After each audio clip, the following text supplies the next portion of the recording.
Sí, muy buenos días.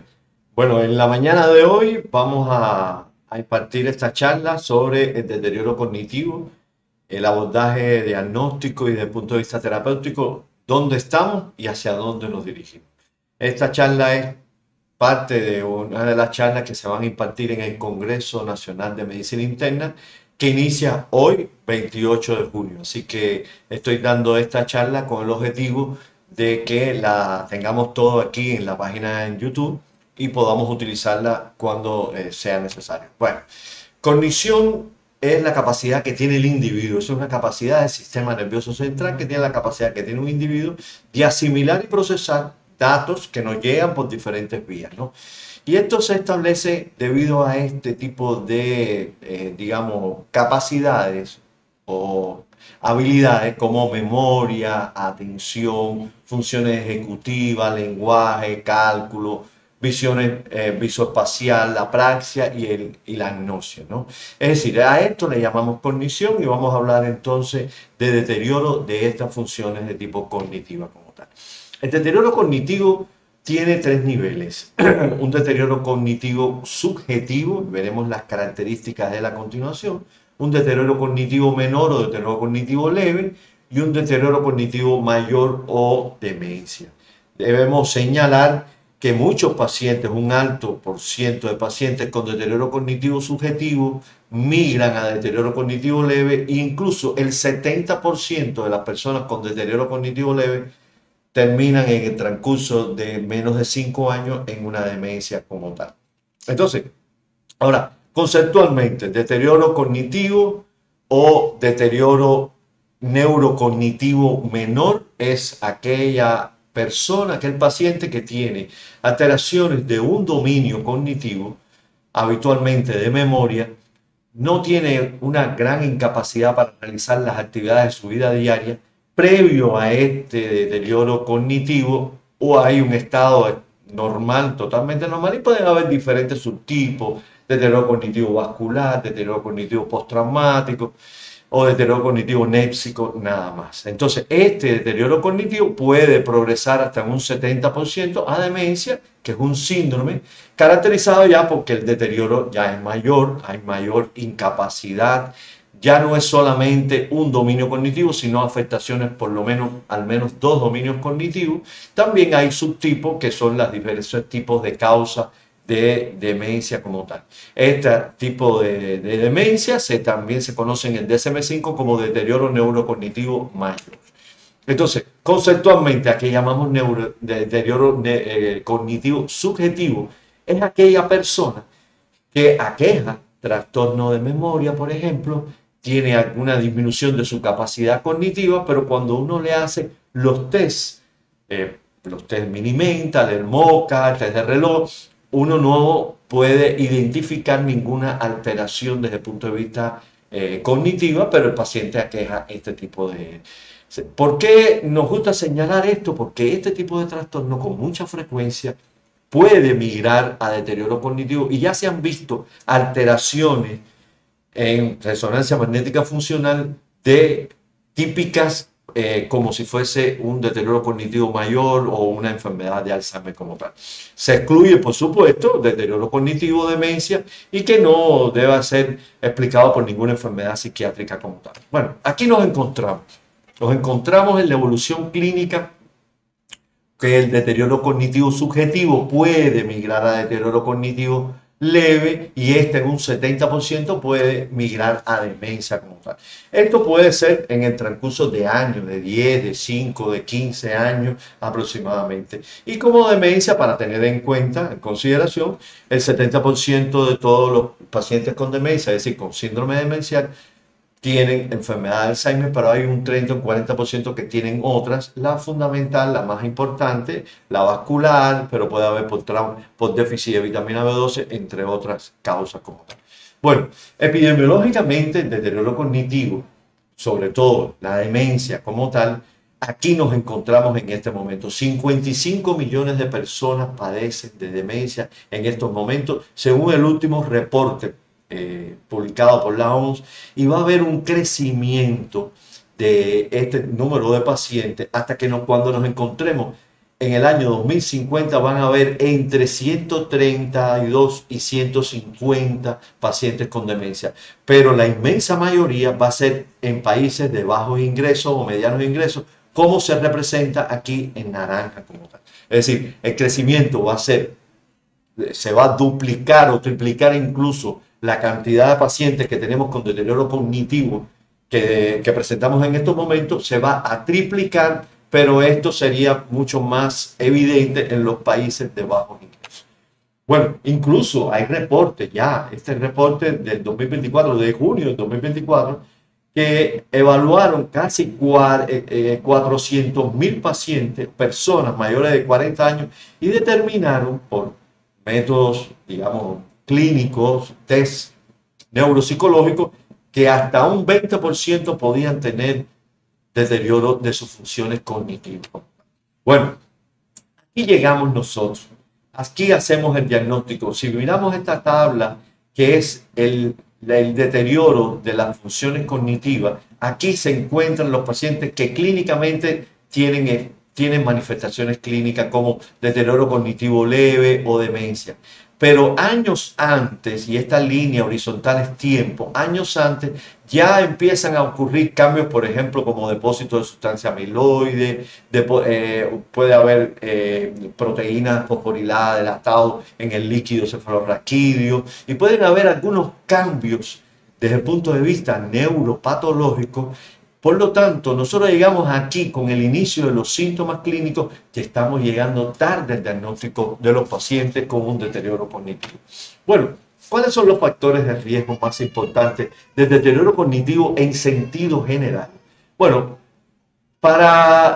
con vistas a hacer prevención, con vistas a hacer tratamiento, digamos, preventivo, vamos a dividirlos en modificables y no modificables. Los no modificables, bueno, edad, sexo, factores genéticos como la presenilina, pero vamos a hablar de los modificables. Trauma craneoencefálico es un factor de riesgo a padecer de demencia postraumática, enfermedad de Alzheimer, encefalopatía postraumática crónica, hipertensión arterial para enfermedad de Alzheimer, para demencia de tipo vascular, la diabetes, la obesidad, el sedentarismo y el nivel educacional. Aquí en esta gráfica lo representamos, mientras más oscuro, más importante es el factor de riesgo. Por ejemplo, el trauma craneoencefálico, la obesidad, la hipertensión, el hábito de fumar, para el deterioro cognitivo en sentido general. Y estos son los factores como protectores. El nivel educacional elevado es un factor protector, la actividad física elevada es un factor protector, y así encontramos diferentes factores protectores como tal. Entonces, partimos entonces de factores de riesgo vascular. Estamos en un congreso de medicina interna y vamos a hablar un poco de los factores de riesgo vascular. ¿Por qué es importante mencionar esto? Porque a veces uno piensa que es solamente para la demencia tipo vascular o múltiples infartos, pero el factor de riesgo vascular puede tomar dos caminos. Pueden haber alteraciones de tipo estructurales, como enfermedad cerebrovascular, que terminan en una demencia vascular o incluso combinada con una enfermedad de Alzheimer, como una demencia mixta, pero también el factor de riesgo vascular está bien demostrado, hipertensión, obesidad, diabetes, que pueden iniciar el proceso degenerativo que termina en una enfermedad de Alzheimer u otra enfermedad neurodegenerativa. Es decir, puede tomar este camino o puede tomar este camino que está acá. Entonces, para tener claro por qué sucede esto, vamos a poner dos puntos: la hipertensión y otros factores de riesgo como obesidad, sedentarismo, diabetes. La hipertensión, a través de la disfunción del óxido nítrico, hace disfunción vascular, hiperreactividad cerebrovascular, y esto genera aumento de placas de amiloide, es decir, aumento de la beta amiloide, inflamación, termina dañando la sinapsis y termina provocando muerte y degeneración celular, con el consecuente deterioro cognitivo. Y por la otra parte, la obesidad, el sedentarismo, la diabetes e incluso los traumatismos craneoencefálicos, activando, es decir, aumentando la actividad de la mTOR, que es una proteína que tiene que ver con la producción de tau o con la acumulación de beta amiloide, termina provocando un déficit cognitivo es decir, un proceso neurodegenerativo como tal. Bueno, existen muchos estudios que hablan de obesidad y de, por ejemplo, atrofia cortical. En este estudio compara la obesidad central con la obesidad global. Se ve que en los pacientes que tienen la combinación de obesidad central con obesidad global, sobre todo los que tienen obesidad central, tienen una disminución mayor del tamaño de su cerebro, es decir, tienen más atrofia cerebral. Por lo tanto, una mayor predisposición a padecer de un proceso degenerativo o un deterioro cognitivo. Los ejercicios como factor protector se han visto que mejoran tanto los aeróbicos como los ejercicios de fuerza, mejoran no solo las capacidades cognitivas, sino también puede haber con ejercicios, por ejemplo, de entrenamiento de fuerza, puede haber hasta un incremento en el hipocampo, que es el área de nuestro cerebro donde almacena la memoria, puede haber un incremento hasta de un 2% como tal. Esto lo hace a través de unas citoquinas que se llaman mioquinas porque son producidas por el músculo, que puede, como la apelina, el factor neurotrófico, la capsaicina, la neurotaxina, el factor de crecimiento del fibroblástico. Todos esto lo que van a producir es un aumento de la neurogénesis, una disminución de la muerte celular, una disminución de la producción de beta-amiloide, disminuye el estrés oxidativo, que tiene que ver no solo con la enfermedad de Alzheimer, sino con muchas enfermedades neurodegenerativas, con incluso enfermedad de Parkinson, ELA, entre otros. Entonces, ¿cómo podemos diagnosticar? El patrón clínico es importante. En el 85% de los pacientes nos llegan a la consulta con quejas de trastorno de memoria episódica. No sé dónde pongo las cosas, guardo el dinero y no sé dónde se encuentra, pero también pueden encontrar ya otros tipos de trastornos de memoria, como por ejemplo memoria semántica, memoria de trabajo y otras alteraciones de las memorias como tal. Pero también pueden llegar con trastornos anímicos, conductuales, trastornos de conducta, trastornos del sueño, y cuando nosotros lo examinamos podemos encontrar alteraciones de otros dominios cognitivos. El cálculo, por ejemplo, dan dinero y no saben cuánto dan, cuánto reciben, cuánto tienen que devolver, un cambio, el lenguaje, a veces hay alteraciones de la fluencia, de la nominación, de las capacidades para hacer actividades sin tener defecto motor y de la planificación como otros dominios cognitivos como tal. Aquí vamos a ver, por ejemplo, se entrevistaron más de 2000 pacientes, es decir, 2000 pacientes, y en estos 2000 pacientes se utilizaron en la mayoría de los casos el Mini-Mental, el MoCA y otros test neurocognitivos como tal, como veremos a continuación. Mire, estos pacientes que se entrevistaron, los médicos que atendieron a estos pacientes utilizaron en su inmensa mayoría el Mini-Mental y el MoCA para detectar alteraciones en las funciones cognitivas como tal. Bueno, Mini-Mental es una batería que utilizamos con mucha frecuencia. El MoCA se utiliza desafortunadamente con menos frecuencia, quizás un poquitico más tardada a la hora de realizar el test como tal. Este es otro test que utilizamos con mucha frecuencia, el test de reloj. Le decimos al paciente que dibuje un reloj. A veces nosotros dibujamos uno para que se vaya fijando. Uno va viendo si tiene correlación entre el lugar donde ponen los números, el tamaño de las agujas, si la hora corresponde o no corresponde. Y ahí se pueden ver no solo alteraciones de memoria, sino también visoespaciales como tal en este tipo de test que podemos encontrar. Hay otras escalas que aplicamos. Escala de Hachinki, que nos permite evaluar si el paciente en realidad tiene propensión o tiene elementos a pensar de que es una demencia o un deterioro cognitivo de origen vascular como tal. Pero la neuroimagen, ¿llega a ayudarnos la neuroimagen en el diagnóstico o no nos ayuda? Sí, ¿qué hacemos? ¿Tomografía o hacemos resonancia? Bueno, la imagen estructural es indispensable. Es decir, un paciente con un deterioro de las funciones cognitivas, ¿tenemos que hacerle algún estudio? Sí, tenemos que hacer un estudio de neuroimagen. Todo lo ideal sería resonancia, pero en muchos pacientes es difícil mantenerlo acostado durante 20 minutos en un resonador, así que a veces terminamos haciéndole tomografía para evaluar si hay algún tipo de alteración o por lo menos para hacer diagnóstico diferencial. Pero nosotros con mucha frecuencia utilizamos este tipo de escala, que es la escala de Shelton, para evaluar en realidad cómo está el área temporal medial, es decir, el área hipocampo.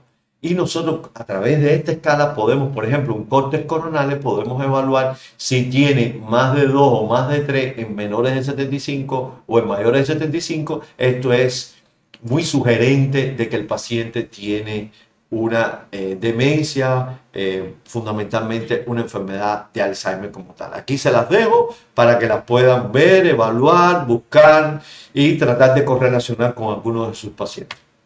Bueno, pero ¿cuál es el procedimiento en el reporte que les presentamos hace un ratico? Que se evaluaron los 2.327 pacientes. ¿Cuál es el procedimiento diagnóstico más utilizado? Bueno, la historia clínica, el examen físico, por supuesto, forma parte de esto. Los exámenes de sangre, que tenemos que descartar alguna enfermedad, un déficit de vitamina, algún trastorno metabólico, alguna enfermedad, por ejemplo, como insuficiencia renal, una anemia severa, un déficit de vitamina B12, un hipotiroidismo. Todas estas diagnósticos que se hacen, diagnósticos diferenciales para saber si el deterioro cognitivo es una enfermedad de Alzheimer o no.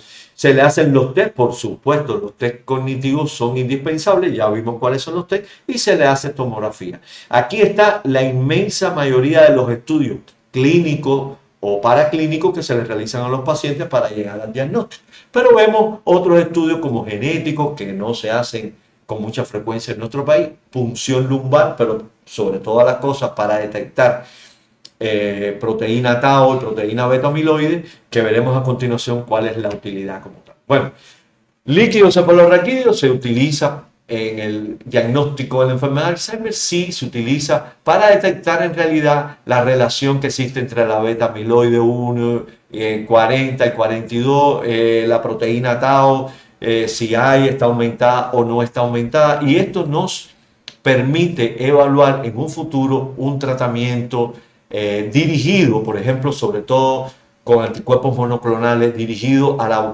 proteína beta amiloide como tal. Entonces, ¿cuál es el tratamiento? El tratamiento, empezamos por un tratamiento higiénico dietético, control de los factores de riesgo, y teniendo en cuenta los factores de riesgo que vimos anteriormente, pues lo más importante es tener un control de la presión arterial, control de los lípidos sanguíneos, control del azúcar, la diabetes, una dieta saludable, no fumar. Bueno, también le podemos agregar ahí bebidas alcohólicas moderadas, pues leve o nada o leve. Hacer ejercicio físico, ya sean aeróbicos o ejercicios de fuerza, y tener un peso saludable. Y esto es lo que se conoce por la Asociación Americana del Corazón como los 7 pasos para una vida saludable, que incluye el cerebro como tal. Entonces, ¿cuál es el tratamiento ya un poco más específico? Existe un tratamiento dirigido a la colinesterasa, es decir, aumentando los niveles de acetilcolina, y existe un tratamiento para la transmisión glutamatérgica, que son los antagonistas de los NMDA. Entonces, aquí vamos a ver en los anticolinesterásicos tenemos estos dos primeros, son los que existen en nuestro medio, el donepezil y la ribastigmina. Se da en tableta y en parche la ribastigmina, se va aumentando la dosis en dependencia de las características, y se debe tratar en los pacientes desde el primer momento para disminuir la progresión de la enfermedad. Esto es específico para la enfermedad de Alzheimer, aunque pueden haber algunos resultados en la demencia vascular como tal. Entonces, y la memantina, dosis máxima de 20, se comienza con 5 y permite también, en combinación con los anteriores, disminuir la progresión de la enfermedad como tal. Pero existen anticuerpos contra la beta amiloide, que son ya tratamientos no para aumentar la acetilcolina, que es como un tratamiento sintomático, sino un tratamiento modificador de la enfermedad. Aprobados en estos momentos el aducanumab y el lecanemab. Son los dos aprobados. Se utilizan anticuerpos monoclonales dirigidos contra la proteína beta amiloide. Para esto tenemos que determinar exactamente si el paciente tiene, digamos, un cuadro clínico de Alzheimer, no solamente, sino también tiene alteraciones del metabolismo de la beta amiloide, hay ya sea por PET, ya sea por líquido cefalorraquídeo o por ambos, y debe estar en los estadios iniciales de la enfermedad, avanzada la enfermedad. Cuando ya hay una gran atrofia cerebral, digamos que podemos ayudarlo muy poco. Hay otro que está en fase de aprobación, que es el donanemab, y en realidad puede haber un deterioro reducido hasta en un 30% por una disminución de las placas amiloides. Pero la beta amiloide no es lo único. De hecho, la tau no se modifica y hasta ahora, hasta el momento que se realizó esta presentación, no hay ningún tratamiento modificador de la enfermedad dirigido a la tau como tal. Bueno, pero en el deterioro cognitivo vascular existe entonces tratamiento también que es un poco más específico. Por ejemplo, la modificación de los factores de riesgo, aquí mientras más oscurito, más significativo es. La hipertensión es el factor de riesgo más importante en el deterioro cognitivo vascular, pero también la obesidad, la enfermedad vascular periférica, la diabetes, la hipercolesterolemia, el hábito de fumar, son factores muy importantes. Entonces, el estilo de vida, la actividad física es indispensable. Y en cuanto a la terapia farmacológica, los más que han tenido mejores resultados ha sido el donepezilo y las terapias psicológicas cognitivo-conductual, psicoterapias como tal. Bueno, si nosotros estamos llegando aquí, en estos momentos, nosotros estamos haciendo el diagnóstico clínico, después que ya el paciente tiene un deterioro, no hacemos un diagnóstico preclínico que estaríamos hablando de estos estadios. ¿Estamos llegando tarde? Sí, estamos llegando tarde. La intervención médica neurológica que hacemos en nuestro entorno, en nuestro medio, es una intervención tardía. Entonces, tenemos que tener en cuenta que la única variante, la única posibilidad en estos momentos es la modificación de los factores de riesgo, hipertensión, diabetes, obesidad, hacer ejercicio frecuentemente, de llevar una dieta saludable, que son los pasos a cuidar nuestro cerebro y a evitar un deterioro cognitivo. Muchísimas gracias a todos por haber tenido la gentileza de escuchar.